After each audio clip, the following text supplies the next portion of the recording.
welcome. You are watching Over the Back Fence, a conversation with neighbors. And our conversationalists today include Grant Willis, Mary Pat McKenzie, Marian Bihari, Jackie Pratt, and I'm Susan Laux. So our discussion this time is you're starving.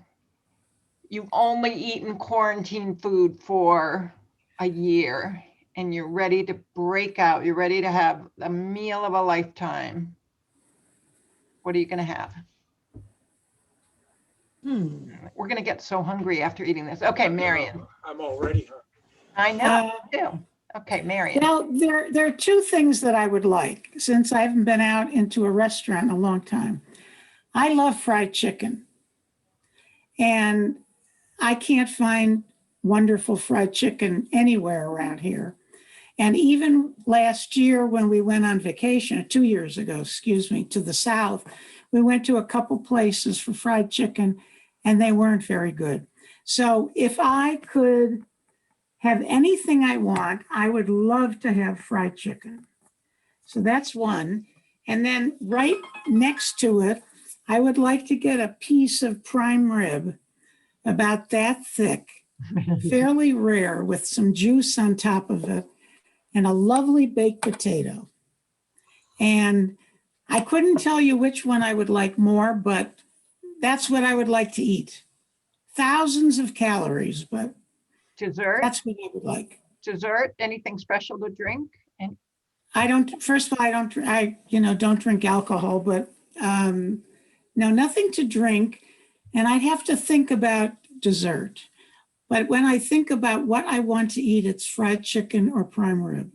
Now, is there a restaurant somewhere in the world that makes a fried chicken that you really, really like? There was one place that we had gone to, and wasn't around here, but I have not been able to find a restaurant here that makes really good fried chicken. And also it has too many calories on a day-to-day basis. But I would, even if I could find a place in Boston, we always watch the Food Channel, and I'm always watching for fried chicken. And if there's something close, I would write it down and maybe we would go there. But I haven't found any great places, but I know that that's what I love. So, Nice. yeah. I'm getting hungry already. Okay. Yes. I'll go ahead. Go ahead, Jackie. No, you go first. Okay. I was thinking when as Marian was talking about fried chicken, I haven't had fried chicken in years and years and years. I just haven't even thought about it. But my grandmother used to make the best of cooking. She was great. Yeah. And she had big old cast iron. Yeah. And she used to do it for birthdays. And it was always wonderful. But in New Orleans, if you went to Mother's or AC's Pool Hall, you could get really amazing fried chicken. And you can choose how spicy you want it to be.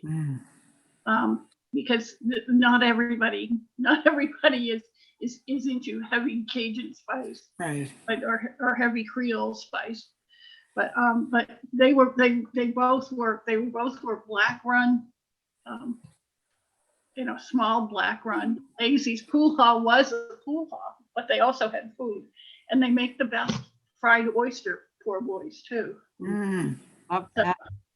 I was thinking prime rib for a last meal, but I take fried chicken or fried oyster poor boy that in New Orleans.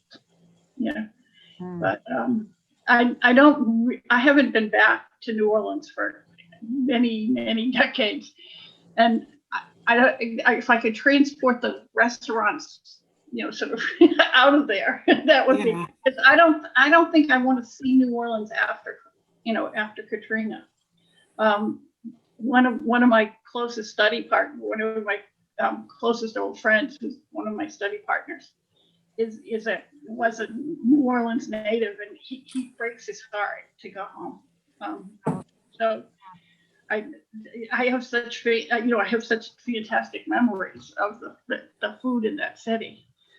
But, I somehow last meals, I think prime rib would have to, because I don't eat red meat these days. I just, not because I can't, or a moral dilemma. It's simply that I watch my cholesterol and triglycerides.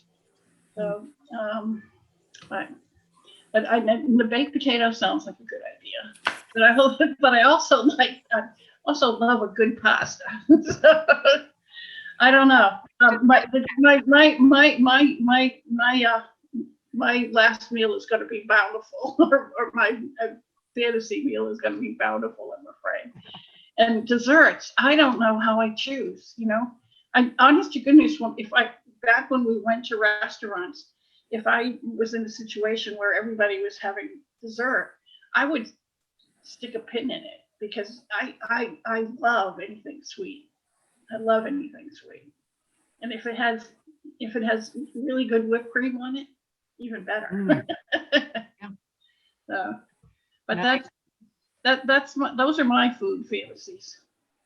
Oh, this sounds good. Okay, Grant, Mary Pat, which of you? I have a weird one, and it's not like a meal, but when I was a kid, my best friend Suzanne Wallace and I would watch movies on CBC Saturday night, and because her parents, her father was a doctor, but they owned a bakery in town that made the best squares and breads and stuff. So we would do this afternoon tea spread in order to watch television on Saturday night. So we would have like squares and meringues and the little tea sandwiches, cucumber sandwiches, egg sandwiches, lobster with the crust cut off. So I would love to, and then as I got older, my step cousin who lived in Boston, we would go to the Ritz for our birthday. Birthday was May, mine was April. So we would go to the Ritz as teenagers for afternoon tea. Nice. For me, the virus has been such that, nobody has a tea party. Well, they probably didn't before the virus and probably won't after either. But it's just such a lovely, mellow thing. And the sweets are awesome. And if I could persuade my husband, Donald, he makes the world's greatest tea sandwiches, because both of his grandmothers just like it made him learn as a kid. So I would do a tea spread and just pig out.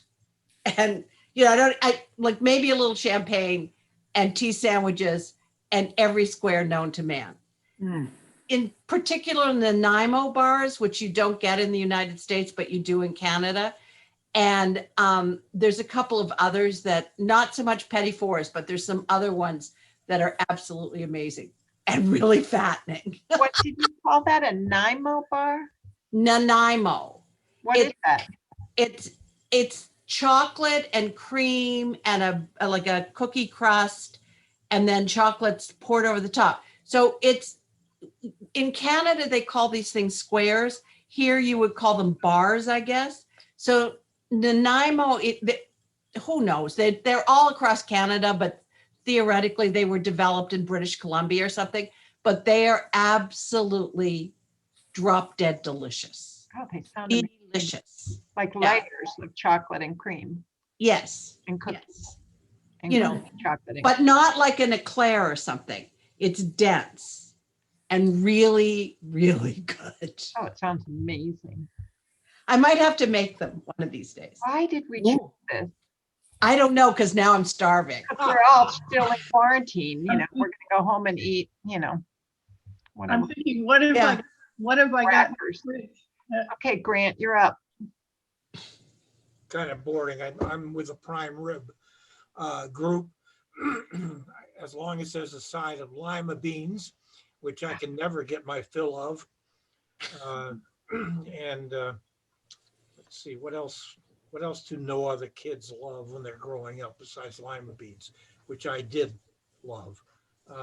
Broccoli, spinach, but mainly the prime rib. Should be about ½ inch thick, medium rare. And for dessert, of course, Mary Pat, I would want baked Alaska. Oh, Oh. Yeah. Oh. I'll that's- make you one, Grant. Now that I know how hard it is to make, I want it. Me in the mouth. I want, when that happens, I want to be there to, you know, Okay. Yeah, leave But your try camera at home. Yeah. Oh my gosh, that sounds amazing. Well, for me, so I always used to think of this question as if I was on death row and what would I have for my last meal? And, you know, and of course, and this is all pretend, so you can just keep ordering and ordering and ordering and ordering, and it never has to stop. So, tom kha gai soup, that sort of coconutty, limey, Thai soup, okay. very creamy Ah, with chicken, and it's just very coconutty and limey. I love that. I just love that flavor. And sushi for sure. I just love sushi. And here's my thing with sushi. When I go to a place and I order sushi and I pick it up, like I call in and then I go pick it up, and I usually just order just tons of sushi. And they always say, well, how many pairs of chopsticks would you like? And I'm like, 4, like how much is this food appropriate for? It's really appropriate for 4 or 6 or something, so I try to make up a number of chopsticks, but basically it's like 0, or maybe 1 pair of chopsticks, because that's pretty much all I need. So those for sure. I'm definitely a red meat person, but a no bone person. So, some kind of tenderloin or something really super luscious, cut really thin, medium rare. Dessert for sure, and a baked potato probably. That sounds really nice with, I love it with cottage cheese. Oh, It's just so nice. It's just the nicest thing with cottage cheese. And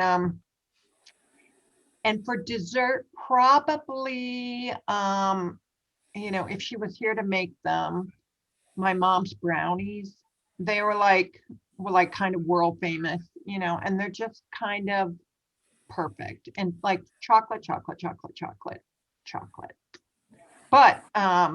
But she also made this great chocolate roll for birthdays, which was, like a sort of a spongy chocolate cake that's rolled up with whipped cream and covered with a sort of a thick chocolate kind of frosting icing thing.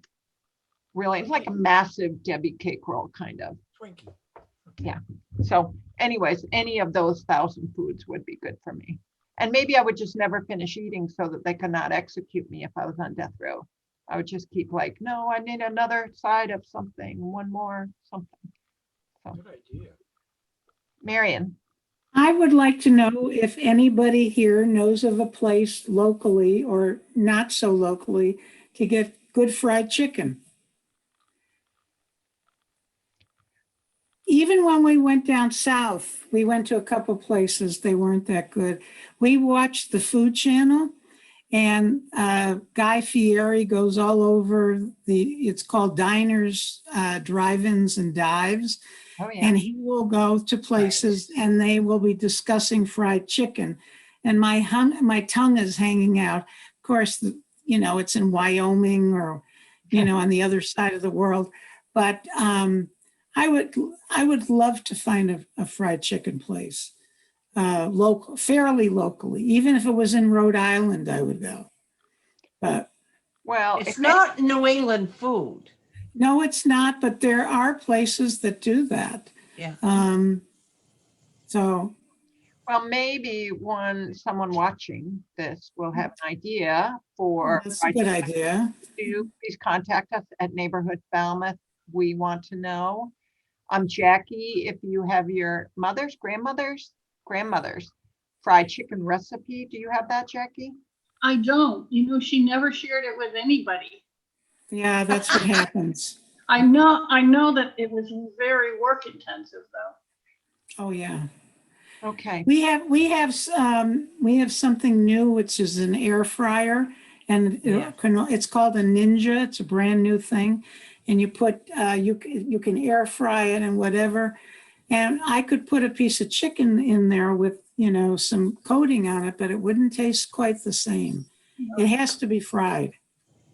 Yeah, you know what? We have this, I'm glad you mentioned that. We have this new thing Kyle got, which he inherited from his sister. I've told you about it, Mary Pat. It's called a sous vide. I think. Yeah. that's what Oh,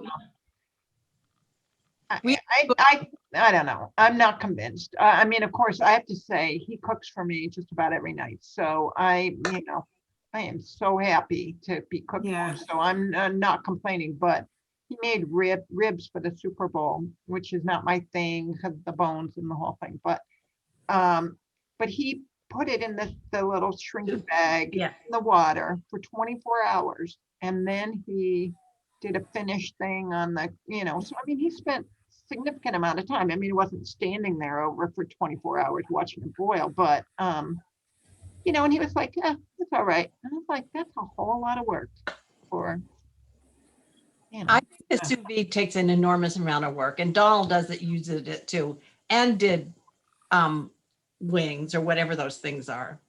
I don't know. ribs.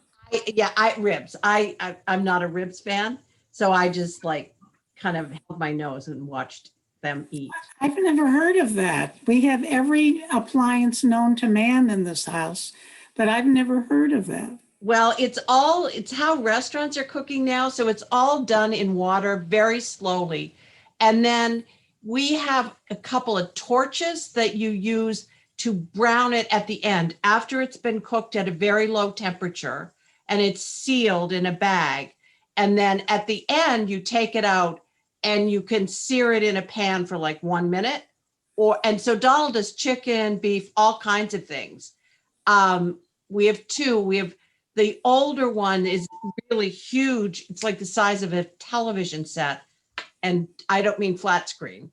So Wow. but they've come out with new ones. So I guess it's what a lot of the restaurants in New York were using.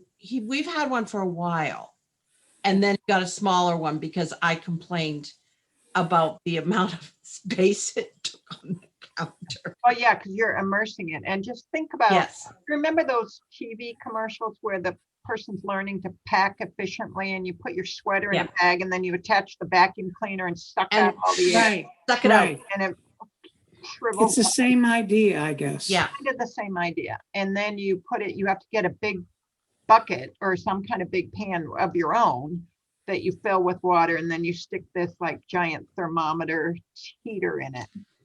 I'll And grab it. I know where it's Yeah. your. so anyways, it's like, but I could see why it would be a helpful thing for a restaurant because then you've sort of pre-cooked everything. And then, but Right. in order to put any crispness on it or any kind of additional sauce or something, then you finish it for another 10 or 15 minutes. Yeah. Oh, But you hook that thing on the So side that of the hooks pot. on to the side and you plug it in and it goes over this tank that now looks like a fish tank. And it keeps the water at the temperature you want it at, but it's a very long process. And you can buy groceries, cut up the meat to the sizes you want, put it in the shrink bags on the, sealed bags and freeze them. And then you just take it out of the freezer and put it into this big tub with this on the side. never seen it. It's the food is delicious. The food is really good. It is. I'll have to mention it to the cook and my cook. Yes. And see if, I'm sure he's heard of it. Yes. We don't have it. We have everything but, so I'm sure if I say something, he'll go out and get it. Well, I think we should bring this to a close. It actually flashed through my head to see whether Bluefin's is open. Maybe I can order some sushi for the way home. I don't know. This was not the way this program was not meant for me to then go start ordering takeout food for the way home. But But anyway, hey, what an opportunity. Yes, exactly, supporting absolutely. stores and restaurants. Well, Yeah. I hope that you all will have a delicious dinner tonight. And I hope the rest of you who are watching, however many there are, will enjoy this. And we'll look forward to seeing you all again next time. Bye.